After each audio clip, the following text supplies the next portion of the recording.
Target होना चाहिए कि मुझे engage with the practice assessment. जो मैंने आपसे बोला, मॉक टेस्ट और प्रीवियस ईयर क्वेश्चन पेपर, दो ऐसी चीजें हैं जो आपके लिए बहुत बेनिफिशियल हो सकती है लास्ट टाइम पे, उनको मिस नहीं कर सकते। और अपना एक डेली फ्रेमवर्क बनाइए। आज की डेट पे बच्चों, अगर आपको सफलता चाहिए, अगर अगले एक हफ्ते की मैं बात करूंगा, आपको कम से कम पर डे 10 से 12 घंटे आपको टाइम देना है। बेटा इस समय थोड़ा सा रील, इंस्टा बंद कर दीजिए, एक हफ्ते कुछ मत देखिए, सिर्फ और सिर्फ अपने रिवीजन पे फोकस करिए। Hello dear students, welcome back to the GDC classes. So dear students, जैसा कि आप सभी का डेट और टाइम का इंटीमेशन आपको पता चल चुका है कि आपके आरआरबी पैरा मेडिकल एग्जाम के अंतर्गत आपके फार्मासिस्ट का एग्जाम कब आपका होने वाला है। आई होप आप सभी ने अपना सिटी इंटीमेशन पता कर लिया होगा और किस डेट पे किस शिफ्ट में आपका एग्जाम होने वाला है वो आपने देख लिया होगा। अब अगर मैं आज से आपके लिए बात करके चलूं तो ऑलमोस्ट आपके पास 6 से 7 दिन का टाइम बचा हुआ है और इन्हीं 6 से 7 दिन में हमें क्या क्या चीजों पे फोकस करना है उनको एक बार समझ लेना सबसे ज्यादा जरूरी है। जैसा कि आप सभी ने बहुत अच्छे से मेहनत किया है, पिछले 6 महीने साल भर से अपना जी जान लगा दिया है और ये वो टाइम होता है लास्ट वीक का जो सिर्फ और सिर्फ रिवीजन के लिए इंपॉर्टेंट होता है। जितना भी पढ़ा है, जहां जहां से पढ़ा है, बस उसको अब एक बार रिवाइज करने पे फोकस करो। नया कुछ भी नहीं चाहिए, कुछ भी नया अब हमें नहीं फोकस करना है। जितना पढ़ा है उसी को रिवाइज करेंगे क्योंकि उसी से हमें अपना रिजल्ट लेके आना है। तो अगर मैं आपसे कुछ की पॉइंट्स की बात करूं, आपने जितनी चीजों को पढ़ा है, जो भी सिलेबस आपने जहां से पढ़ा है, बस उसी को आपको एक बार फिर से पूरा रिवीजन पे लेके चलना है। आप मॉक टेस्ट भूल नहीं सकते हो, पर डे एक मॉक टेस्ट और एक प्रीवियस ईयर क्वेश्चन पेपर जरूर सॉल्व करो। आरआरबी के तो सॉल्व कर ही डालो, उसका वीडियो एक्सप्लेनेशन सहित वीडियो भी श्रीकांत सर ने आपके लिए बना दिया है। इस वीडियो के डिस्क्रिप्शन बॉक्स में जाओगे, उनके लिंक भी मिल जाएंगे। अगर अभी तक सॉल्व नहीं किया उनको एक बार सॉल्व कर लीजिएगा। साथ ही साथ पर डे आपके लिए मॉक टेस्ट यहाँ पे चल रहा है, जीडीसी क्लासेस ऐप पे मॉक टेस्ट भी देते रहिए, टोटली फ्री ऑफ कॉस्ट है। और साथ ही साथ आपको अपने स्पीड पे काम करना है। जैसा कि आप सभी को पता है 90 मिनट्स 100 क्वेश्चन का एग्जाम आपका होगा और ये 90 मिनट्स आपके लिए टाइम मैनेजमेंट बहुत ज्यादा इंपॉर्टेंट हो जाता है। मैं उस पे लिए बात करूं उससे पहले थोड़ा सा एक आपकी जर्नी के बारे में बात करता हूं। अगर सबसे पहले हमें क्या करना है, रिवीजन को हमें फोकस करना है। मैं उसका टाइम टेबल और शेड्यूल भी आपके साथ डिस्कस कर लूंगा, लेकिन पहला मेरा टारगेट होना चाहिए कि मुझे engage with the practice assessment. जो मैंने आपसे बोला, मॉक टेस्ट और प्रीवियस ईयर क्वेश्चन पेपर, दो ऐसी चीजें हैं जो आपके लिए बहुत बेनिफिशियल हो सकती है लास्ट टाइम पे, उनको मिस नहीं कर सकते हैं। कंपाइल योर करिकुलम इन्वेंटरी, जितना भी आपने अभी तक पढ़ा है उनको कंपाइल करिए, रिवीजन करिए, वो बहुत ज्यादा इंपॉर्टेंट होंगे। और अपना एक डेली फ्रेमवर्क बनाइए। आज की डेट पे बच्चों, अगर आपको सफलता चाहिए, अगर अगले एक हफ्ते की मैं बात करूंगा, आपको कम से कम पर डे 10 से 12 घंटे आपको टाइम देना है। आप उसको कैसे निकालोगे, थोड़ा उसके लिए प्लान कर लीजिए, लेकिन हाँ 8 से 10 घंटे तो देना ही पड़ेगा क्योंकि पूरा पढ़ा हुआ चीज अगर रिवाइज करके नहीं जाओगे और कोई चीज ऐसी छोड़ दिया आपने जिससे क्वेश्चन आ गया बच्चों, बहुत दुख होता है। इसलिए रिवीजन पर फोकस करना बहुत जरूरी है और हम सब्जेक्ट स्पेसिफिक पे वर्क करेंगे। फार्मा है वो भी देखेंगे, नॉन फार्मा जो हमने पढ़ा है वो भी हम रिवाइज करेंगे। छोड़ने की जरूरत नहीं करेंगे कि क्या पता उसी से शायद एक क्वेश्चन हमें मिल जाए। और अगर इन सारे की कॉन्सेप्ट को आपने कैप्चर किया जो मैं आपको अगले 10 मिनट में समझाने वाला हूं, विश्वास करिएगा आपके रिजल्ट में बहुत बड़ा आपको बदलाव देखने को मिलेगा। सबसे पहले अगर मैं आपसे बात करूं, आप 4 घंटे के आसपास डेली क्लासेस आपकी चल रही हैं और 8 घंटे आपका स्टडी में जाना चाहिए, जिसमें से 5 घंटे आपका रिवीजन में जाएगा और 3 घंटे लगभग आपका टेस्ट और एनालिसिस में जाएगा। ये पूरा फ्रेमवर्क आपको बनाना है। आपसे अगर मैं यहां पे बात करूं, आपने 4 आवर्स का यहां पे क्लासेस रिवीजन चल रहा है। जरा इधर आओ। रेगुलर क्लासेस आपकी 3 to 4 क्लासेस यहां पे चल रही हैं, जहां पे आपको बहुत सारे मॉक टेस्ट भी चल रहे हैं, डेली डिस्कशन भी चल रहा है, साथ ही साथ आपके जो टॉपिक्स इंपॉर्टेंट है उनका रिवीजन भी चल रहा है। अब आपको क्या करना है, वो क्लासेस तो चलने दीजिए, अपार्ट फ्रॉम दैट आपको अपने पूरे सिलेबस को रिवाइज करना है। तो 8 घंटे का टाइम हमें उसके लिए देना है आफ्टर द लाइव क्लास। अब ये 8 घंटे को हम कैसे डिवाइड कर सकते हैं? 4 घंटे हम मेजर सब्जेक्ट देंगे, मेजर मतलब फार्मा की बात करूंगा, जहां पे pharmacology, pharmaceutics, pharmaceutical chemistry, pharmacognosy और हाँ एचएपी और बायोकेमिस्ट्री को भी लेके चलेंगे, वो हम देंगे टाइम उन पे। डिस्ट्रीब्यूशन अभी मैं आपको बताता हूं। लेकिन साथ ही साथ 1 से 2 घंटे आपको नॉन फार्मा के लिए भी देना है, क्योंकि बच्चों देखो, आपने अगर टेस्ट दिया है, आपने पहले भी अगर कोई फार्मासिस्ट का एग्जाम दिया है जहां फार्मा और नॉन फार्मा दोनों आता है, वहां पे होता क्या है, फार्मा में बच्चा अच्छा स्कोर कर लेता है, नॉन फार्मा में थोड़ी सी गाड़ी अटक जाती है। अब इससे क्या होता है, फार्मा में तो जो आप स्कोर लाए हो वही तो दूसरा बच्चा भी लेके आता है, लेकिन जो रैंक बनती है, जो हम कट ऑफ क्वालिफाई की बात करते हैं, वहां पे नॉन फार्मा एक बहुत मेजर रोल प्ले कर जाता है। इसलिए उसके लिए बच्चों हमें छोड़ना नहीं है, 1 से 2 घंटे रिवीजन अगले 1 हफ्ते के लिए करेंगे जरूर। और हाँ, टेस्ट मैंने बोला कम से कम 2 टेस्ट, एक प्रीवियस ईयर, एक मॉक टेस्ट। प्रीवियस ईयर से हमें क्या पता चलेगा, पैटर्न ऑफ द एग्जाम और कैसे क्वेश्चन आते हैं, किस लेवल पे आते हैं, वो चीजें। और साथ ही साथ हम बात करेंगे मॉक टेस्ट, जो आपको रियल टाइम से आपको एनालाइज करने का मौका देता है, आपके सिमुलेशन कराता है कि हाँ ऐसा एग्जाम इंटरफेरेंस होगा, ऐसा हमारे पास पैटर्न आएगा। तो ये चीजों पे फोकस जरूर रखिएगा। चलो इसको डिस्ट्रीब्यूट कर देते हैं, 4 फेजेस में डिवाइड करते हैं। फर्स्ट फेज में हम बहुत बात करेंगे हमारे जितने भी बेसिक बोले तो, जैसे अगर हम बात करेंगे हमारे मेजर सब्जेक्ट्स हैं, फोकस ऑन द बेसिक की बात किया जाएगा। सेकेंडरी अगर मैं आपसे बात करूंगा, हमारे जो मेजर फार्मा चैप्टर्स हैं, मेजर फार्मा टॉपिक्स हैं जहां से क्वेश्चन मिलते हैं। जैसे एग्जांपल समझिएगा, अगर मैं फार्माकोलॉजी की बात करूंगा, जनरल फार्माकोलॉजी, नेक्स्ट हमारा सीएनएस, सीवीएस, एंटी माइक्रोबियल, और थोड़ा सा हम ऑटोक्वाइड और बेसिक हमारे हार्मोन्स को भी देख लीजिएगा। जैसे ऐसे हमारे ये क्या है, इन पे हमें ज्यादा एम्फेसाइज करना है।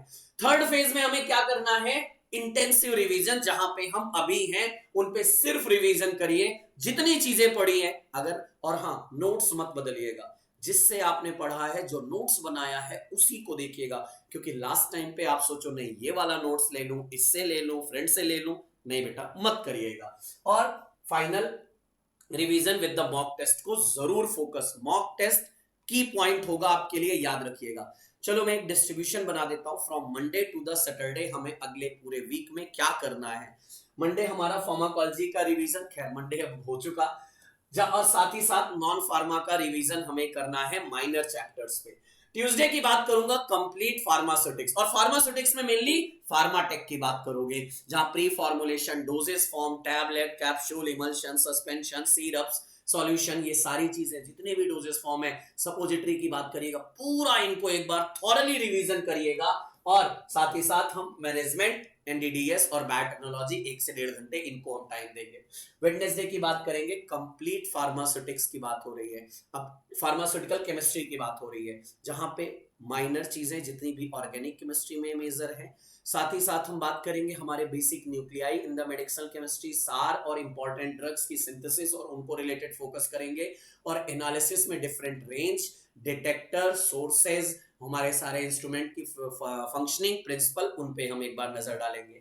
और साथ ही साथ इंडस्ट्रियल फार्मेसी और जूरिस्प्रूडेंस को माइनर में रखेंगे। जो बेसिक चीजें हैं केवल उतनी चीजों को फोकस करिएगा। जूरिस्प्रूडेंस में सबसे ज्यादा जो क्वेश्चन आते हैं ना, फार्मेसी एक्ट, इंट्रोडक्शन और डीएनसी एक्ट, बिल्कुल मत मिस करिएगा। डीएनसी एक्ट आपके लिए मान के चलो 1 से 2 क्वेश्चन देना ही देना है, लिख के ले लीजिएगा। तो डीएनसी एक्ट पे अच्छे से फोकस करो। अगर मैं बात करूंगा, हमारा थर्सडे की बात आएगी, थर्सडे की बात करोगे तो आपको क्या देखने को मिलेगा, sir human anatomy and physiology. देखो कहा जाता है human anatomy and physiology minor है, लेकिन मेरा पर्सनल परसेप्शन क्या है, अगर आप फार्मासिस्ट का एग्जाम देने जा रहे हो तो human anatomy and physiology minor नहीं रहता है, क्योंकि यहां से बहुत सारे क्वेश्चन बनते हैं।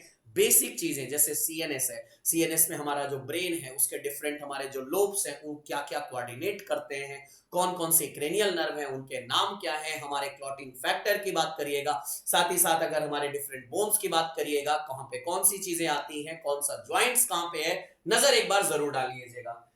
हॉस्पिटल एंड क्लिनिकल फार्मेसी, हाँ, इसको भी हम रखेंगे इसके साथ में रिवीजन के लिए। फ्राइडे की बात करोगे, फार्माकोग्नोसी और नॉन फार्मा। अब यहाँ पे हमारा टारगेट था मेनली रीजनिंग को कवर करना, और यहाँ पे टारगेट होगा मैथ्स और जीके कवर करने का हम टारगेट बनाएंगे। सैटरडे की बात करूंगा, फार्मास्यूटिक्स, जो हमारे अदर सब्जेक्ट हैं, जैसे फिजिकल फार्मेसी की बात कर लीजिएगा, हमारे डिस्पेंसिंग फार्मेसी की बात करिएगा, फार्मास्यूटिकल इंजीनियरिंग की बात करिएगा, उनको टारगेट करेंगे। माइक्रोबायोलॉजी एंड पैथोफिजियोलॉजी साथ में। अगर ये एक वीक में इस तरह से हम रिवीजन करेंगे, क्योंकि बेटा ये रिवीजन का सबसे बड़ा टाइम है। आपने रिवीजन नहीं किया, कितना भी आपने बहुत अच्छे से पढ़ा है, लास्ट टाइम में पेपर में जाने के बाद आपके मन में कंफ्यूजन ही रहेगा, यार कुछ तो ऐसा मैंने पढ़ा है, याद नहीं आ रहा है। और यही चीज से अगर बचना है तो रिवीजन पे फोकस करो, वो आपके लिए सबसे बड़ा यहाँ पे कारगर आपका हथियार साबित होगा। Before the day of exam, अगर हमारा 28 को एग्जाम है तो 27 की बात करूं, अगर 29 को एग्जाम है तो 28 की बात करूं, वहां पे मुझे स्पेशल एक रिवीजन प्लान चाहिए। 5 आवर्स वहां पे मुझे क्या करना है, स्टडी पे देना है, पूरे चीजों को मेजर चीजों को रिवीजन में देना है। और जो क्वेश्चन आपने लिखे हैं ना अभी तक, जो भी मॉक टेस्ट दिए होंगे ना, मैंने बोला था डाउट जो क्वेश्चन में आ रहा है उनको लिख लीजिए, उन पे एक सरसरी नजर डालिएगा। टेस्ट जरूर दीजिएगा उस दिन भी, और सेम टाइम पे दीजिएगा जिस टाइम पे आपका फाइनल टाइम का पेपर है ना, उसी टाइम पे टेस्ट दीजिएगा। इससे क्या होगा ना, आपका ब्रेन जो है वो at that time activation help करेगा फाइनल डे एग्जाम पे भी। रिवीजन के साथ इसको हमें फोकस करना है। और यहाँ पे जितने भी ट्रिक्स आपने बनाई होंगी, ट्रिक्स बनाई होंगी, निमोनिक्स बनाई होंगी, चार्ट बनाए होंगे, टेबल्स बनाए होंगे, फ्लो डायग्राम बनाए होंगे, उनको प्रायोरिटाइज करना है उस दिन। उन्हीं चीजों को मुझे यहाँ पे स्मार्टली एक रिवीजन करना है 27 या 28 को, जिस दिन भी आपका एग्जाम है उसके एक दिन पहले। क्योंकि बेटा रिवीजन नहीं तो सफलता नहीं। सभी जितने भी आपने टॉपर्स के इंटरव्यू देखे होंगे, सबने एक ही चीज बोला है कि रिवीजन सबसे ज्यादा जरूरी होता है, और उसी चीज पे बच्चों हमें फोकस करके जाना है। लास्ट डे की बात किया जाएगा। अब सबसे पहले 4 प्रिंसिपल देखो चलता है, हमारी एक्यूरेसी ठीक है, हमारा टाइम मैनेजमेंट ठीक है, लेकिन स्पीड ठीक है। इन सारी चीजों को बैलेंस कैसे किया जाए। जब हम पेपर सॉल्व करते हैं ना प्रीवियस ईयर के, तो हमें सेम एनवायरनमेंट की पता चलता है कि कैसा वहां पे एग्जाम में पेपर आ रहा है, कैसे हमारे क्वेश्चंस गलत हो रहे हैं, सिली मिस्टेक्स हम कहां कर रहे हैं, उनको हम सबसे पहले अपना क्या करेंगे, एनालाइज कर लेंगे। अब साथ ही साथ आइडेंटिफाई द पैटर्न कि हमारा किस सब्जेक्ट से कितने आ रहे हैं, एक आइडिया लग जाएगा, उस पर हम ज्यादा फोकस करेंगे। और टैकल द टाइम, बेटा ये टाइम का बहुत इंपॉर्टेंट रोल है, क्योंकि आपको पता है अगर आप क्वेश्चन सॉल्व करने जाओगे तो हम एक क्वेश्चन पे कितना टाइम दे रहे हैं। अब सिंस नॉन फार्मा में थोड़ा टाइम ज्यादा लगता है, तो अगर हम फार्मा के लिए टाइम डिवाइड करें कि हमारे 70 क्वेश्चन 60 मिनट में, 1 घंटे में मैं अगर सॉल्व कर लूं, लेकिन जल्दबाजी में नहीं, सिली मिस्टेक करते हुए नहीं, नॉट एक्सेप्ट ये सारे इनकरेक्ट वर्ड को देखते हुए बड़े इत्मीनान से अगर मैंने किया तो आराम से हो सकता है। ताकि जो मेरे पास नेक्स्ट 30 मिनट होगा उसमें मैं नॉन फार्मा के 30 क्वेश्चन को आराम से सॉल्व कर सकूं, इसलिए मुझे टाइम को मैनेज करना बहुत जरूरी है। तो इसलिए 3 वर्ड आते हैं, सिमुलेट, इवैल्यूएट और एनालाइज। सिमुलेट मतलब सेम एनवायरनमेंट के साथ मेरी दोस्ती होनी चाहिए, यानी जो रियल एग्जाम होता है जैसा, वैसा ही मेरा यहाँ पे ऑनलाइन में मैं अपनी प्रैक्टिस करूं। तो सिमुलेट, अपने माइंड को उसी के हिसाब से सिमुलेट कर लीजिए। इवैल्यूएट, जब मैं टेस्ट दूं तो मेरी गलतियां मुझे पता जरूर होनी चाहिए कि मैं बार बार ब्लंडर कहां कर रहा हूं, क्या मैं सिली मिस्टेक कर रहा हूं या कॉन्सेप्ट नहीं अप्लाई कर रहा हूं, उसको मैं लास्ट डे थोड़ा सा ज्यादा इत्मीनान से करूंगा। और एनालाइज, कहां पे मेरी लैकिंग चल रही है, उसी का रिवीजन थोड़ा अच्छे से फोकस किया जाए। ये तीनों पॉइंट को जरूर फिक्स कर लीजिएगा। जितने भी सिली मिस्टेक्स हैं, error in neutralisation, analyse mistake, remove that mistake, grasp concept, concept को बार बार रिवाइज पे फोकस करो, और जितने भी एरर्स हो रहे हैं उनको न्यूट्रलाइज करो। अगर आप ये 3 प्रिंसिपल को लेके चलते हो, पहली बात तो काम रही है। देखिए ये सिर्फ एक एग्जाम है, इससे आपका कोई भी प्रॉपर एनालिसिस नहीं कर सकता है, लेकिन हां अगर मुझे सिलेक्शन चाहिए तो मुझे कूल एंड काम रहना पड़ेगा, क्योंकि अगर मैं कूल एंड काम रहूंगा, मेरा माइंड फुल्ली एक्टिव रहेगा, तो मेरा रिजल्ट भी अच्छा होगा। So stay calm, prioritise accuracy. बेटा इस समय थोड़ा सा रील इंस्टा बंद कर दीजिए, एक हफ्ते कुछ मत देखिए, सिर्फ और सिर्फ अपने रिवीजन पे फोकस करिए। और हाँ, एलोकेट टाइम, इतने बजे मुझे ये पढ़ना है, इतने बजे मुझे ये करना है, एक प्रॉपर एनालाइज यहाँ पे करिए किन किन चीजों पे थोड़ा सा इस समय ज्यादा नजर लगानी है। जैसे अगर फार्माकोलॉजी की बात करोगे, पूरा क्लासिफिकेशन एक बार जरा गो थ्रू हो जाइए। जो अगर क्लासिफिकेशन देख रहे हो तो ड्रग आपके माइंड में चलनी चाहिए। अच्छा ये ड्रग है, मान लीजिए ऐसे ही आ गई एक्सेनाटाइड, तो एक्सेनाटाइड क्या है? GLP-1 एनालॉग है। क्या करता है सर? ये हमारा इंसुलिन का रिलीज कराता है। GLP-1 एनालॉग एक्सेनाटाइड की बात आती है। मतलब ड्रग आए तो मैकेनिज्म आपको याद आनी चाहिए, मैकेनिज्म ऑफ एक्शन। मेजर जितने एडवर्स इफेक्ट है उनको देख लीजिए। फार्मास्यूटिकल केमिस्ट्री में जितने भी इंपॉर्टेंट ड्रग है, अगर उनकी सिंथेसिस है तो ठीक, केमिकल प्रॉपर्टी एंड उनके फार्माकोलॉजिकल इफेक्ट क्या है उनको एक बार जरूर देखिएगा।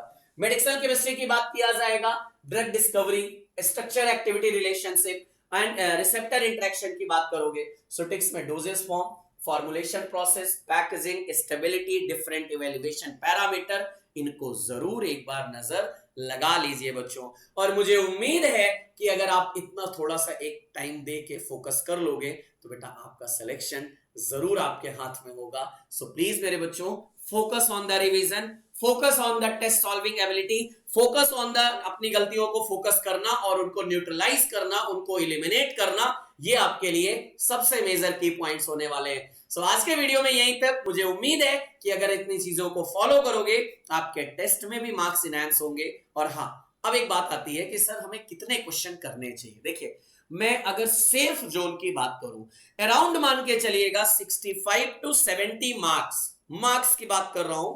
65 टू 70 मार्क्स हमारे लिए एक सेफ स्कोर हो सकता है। लेकिन बार बार कहूंगा, ये डिपेंड करता है पेपर के हमारे पैटर्न पे, क्योंकि आपको पता है कि आपके पेपर में नॉर्मलाइजेशन रूल लागू होगा, यानी अलग अलग शिफ्ट में है तो नॉर्मलाइजेशन पे होगा। अगर आप नॉर्मलाइजेशन के बारे में जानना चाहते हैं तो मुझे जरूर इस वीडियो के कमेंट में करिएगा कि हाँ, नीड द नॉर्मलाइजेशन वीडियो, मैं जरूर उसके लिए लेके आऊंगा ताकि आपको एक क्लियर कट वीडियो कॉन्सेप्ट आपके माइंड में मिल जाए। So thank you so much to all, thank you everyone.